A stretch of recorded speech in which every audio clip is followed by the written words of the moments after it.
주띵커와 함께하는 오늘의 문학 산책. 나이 불문, 사람이 진짜 없어 보이는 순간탑 6가지. 1.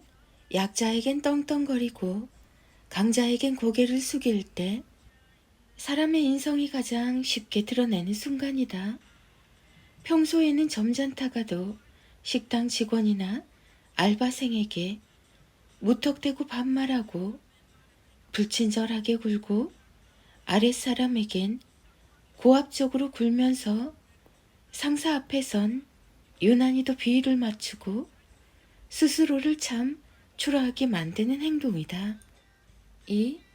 자신의 우월감을 드러내며 상대를 은근히 무시할 때 넌 왜 그거밖에 못해? 요즘 애들은 너무 끈기가 없네.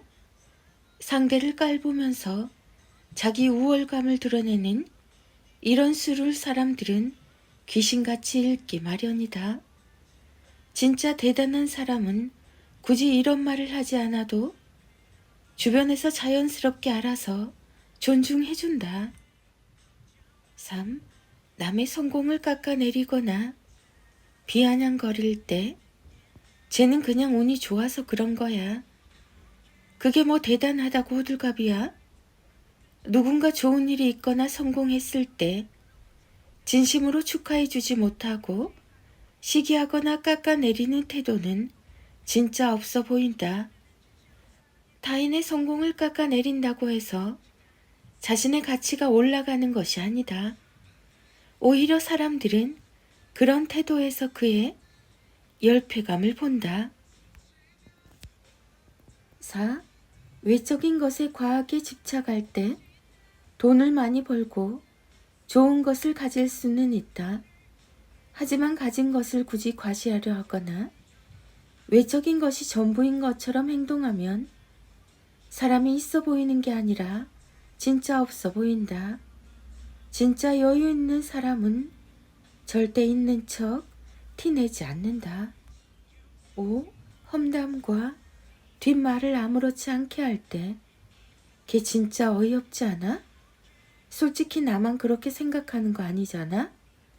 누군가가 없을 때 그 사람을 험담하는 것은 일시적인 공감을 얻을 수 있을지 모르지만 결국에는 자신도 그런 사람이라는 인식을 남긴다. 험담을 자주 하는 사람은 언젠가 자신도 같은 방식으로 평가받을 수 있다는 걸 잊지 말아야 한다. 6.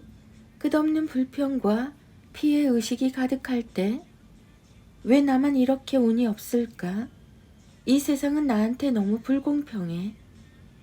살면서 힘든 일이 생길 수도 있고 때때로 불만이 생길 수도 있다.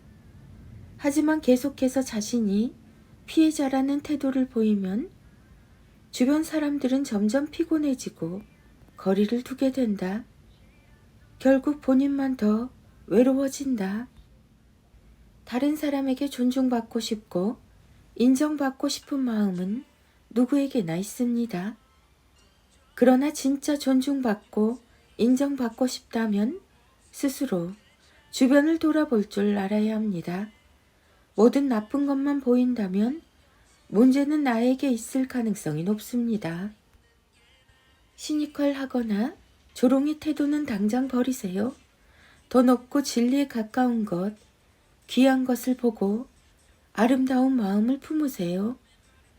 사람은 자신이 바라보는 대로 만들어집니다. 좋은 것을 품어야 좋은 내가 됩니다. 지혜로운 책이 들려주는 충고를 들으세요.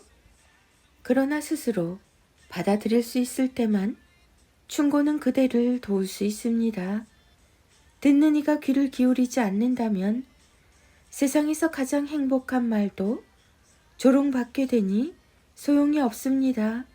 괴테, 지혜로운 사색의 책에서. 살아갈 날들을 위한 괴테의 시. 나는 당신이 잘 살았으면 좋겠습니다. 이왕이면 더 근사하게. 김종원 작가. 김종원 작가님의 유튜브 채널 TV를 오래 켜두면, 영상을 오래 시청하면 아이 삶에 반드시 나타나는 8가지 부작용. 간혹 TV를 그냥 켜둔 집이 있습니다. 시청하진 않지만 허전해서 혹은 습관적으로 켜두는 거죠. 그러나 아이 입장에서는 전혀 다릅니다. 일상에서 늘 TV를 켜둔 상태가 기분이 되기 때문입니다. 영상이 늘 옆에 있으니 자꾸 지나가다가 보게 되면서 그 나날이 반복되면 이런 현상이 나타나게 됩니다.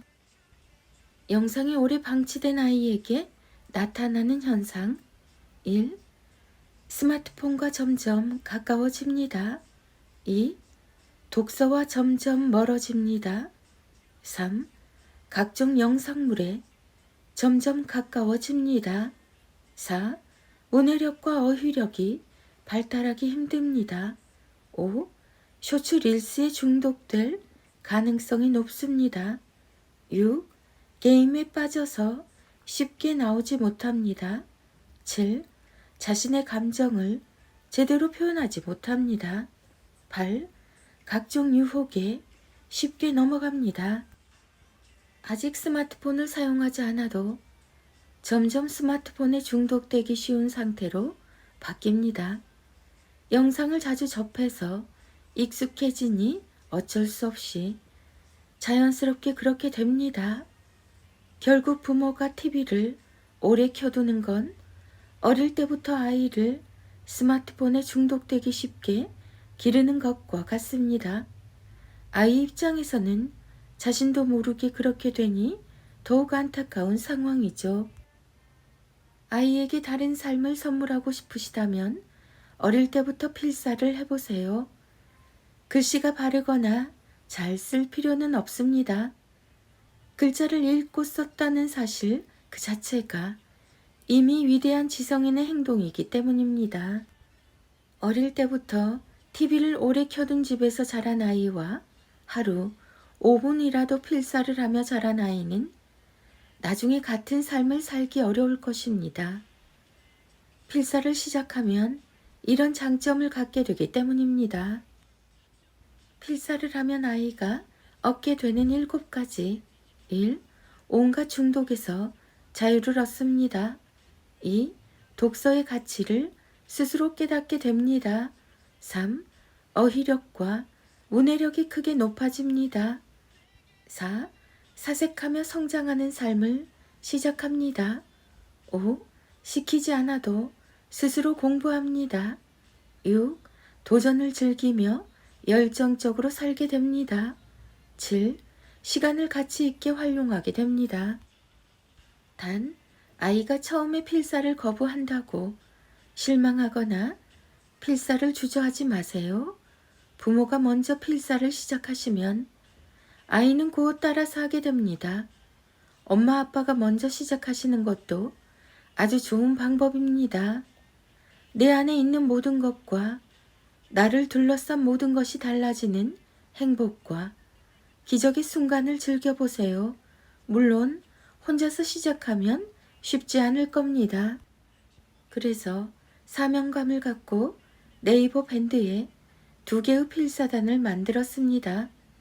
하나는 부모, 성인을 위한 세계 철학 전지 필사단이고 다른 하나는 아이와 함께 필사하는 아이와 하루 5분 필사라는 밴드입니다. 벌써 25,000명이 넘는 분들께서 필사로 삶의 행복을 찾고 계시죠. 제 인스타그램 프로필에 있는 링크를 클릭하시면 찾아오실 수 있습니다. 이 근사한 사실을 늘 기억하세요. 그냥 보낸 시간은 사라지지만 글로 쓴 시간은 사라지지 않고 쌓여 서로의 존재를 영원히 빛냅니다.